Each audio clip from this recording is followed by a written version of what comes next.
One thing you might want to consider eating is the thing that smells so good right now. French onion soup, which is all about onions, but you're putting 5 different onions in this. 5 different onions. You can use 3, you can use 7.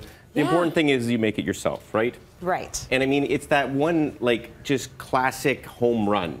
You're cooking onions, the house smells great, you add a bit of red wine, and it's just the perfect thing topped with cheese. Top with a ton of cheese, and you know what, it's a meal in one, because it's a dense soup, just because of the topping, right? Yes. The cheese and the onions. You can almost have it for like an appetizer and a main course. You can. See? You totally can. But I want to teach everyone a lesson today. Okay. My first day in cooking college, we were all prepared, we were all getting into the kitchen, and every dish in cooking college starts with a mirepoix, which is carrots and onions and celery. And so everyone's hacking apart these onions, and the chef comes in, he's screaming already, first day, because we didn't know what we were doing.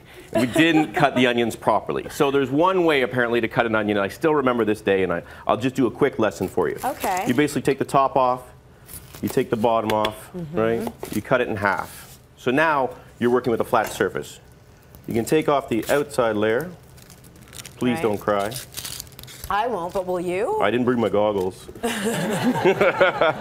Then, what you want to do is, because we're actually going through the onion, you could leave the root in, and you could hold the onion together, or you can take the root out. And I want to take the root out, and I want to cut the onion this way. And the reason why is the onion will be uniform. So every slice will be the exact same length. Okay. And then you simply so fast. go through, right? But he's a chef, it's okay. And keep your fingers behind. I couldn't do that. Right? And away you go.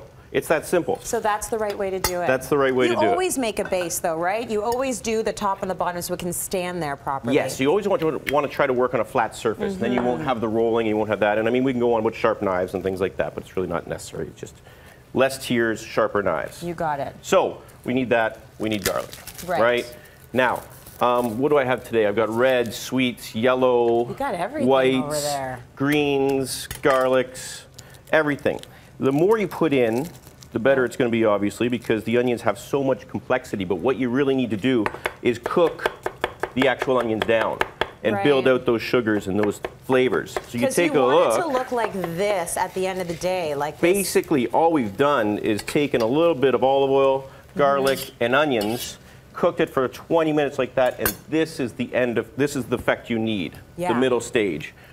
And so then you add a little, all the natural sugars, you can see what's going on there. Yeah. And then you just stop the cooking with a little bit, a little bit more red wine, right? Don't be afraid of the red wine and bring that down. So after the red wine comes down by half, what you want to do is add a little bit of stock. If you don't want to use red wine, what are the other options?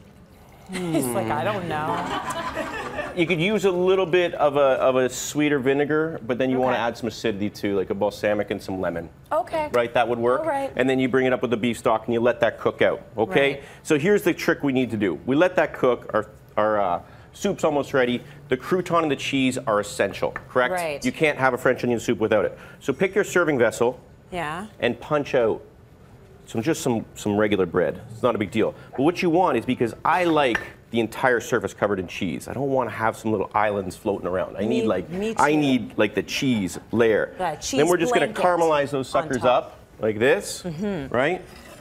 And then the end product. Doesn't that look nice? There's our soup. That looks very good. See? All you need is a little bread. Tracy, I've got my wife's cheese shredding apparatus over there for you. Did you bring this on the show before? I don't think so. Did I? We had it on the show before. She loves it. I can't stand it, but I figured, hey, we'll bring it in. Is this too common for you? It's just one of those things that does. Yeah, I don't know. It's just kind of. But then, 5 easy payments of $39.95. I don't know. Maybe it's the baby blue. It's something. So what do you got for me? Yeah, but it does the trick. It did. See, and you can hold it up. What kind of cheese are we using? Little Swiss cheese, right? And then pile it up high, right? Very nice. And hello, my darling. In it Beautiful. goes. I love the little individual serving bowls too. You like these? Oh, I love them. And then they're very cute. You got some bubbling cheese on top. Very and if you really, really want, if you really, really want some more. If you really need something else, yeah, you could just simply, You can eat it with a loaf of bread. Yeah. Because that's cheese what on the side, for. right? Yeah. We just get some green onions, finish it off. And sprinkle them on top. Sprinkle them on top. And I assure you, if you serve that to your guests, Oh my God, I love you forever. Yeah, they'll ask for it for main course too. That's so good. You want a French onion soup that you actually have to eat with like a knife and a fork, right? Yeah. You want it to be really hearty. When you put the spoon in, you ready for this? And this is then what you want to see. To be all gooey. You kind of want it to over. No, don't. Is it okay? Can we eat it? One. Oh no, she's looking at it. She wants a picture. See, and it comes up. It's like walking on thin ice, and the water's coming up. You're like, oh my God, I got to get this in my mouth. That's perfect. All right, cityline.ca for the recipe. Let's go to break. Stay with us.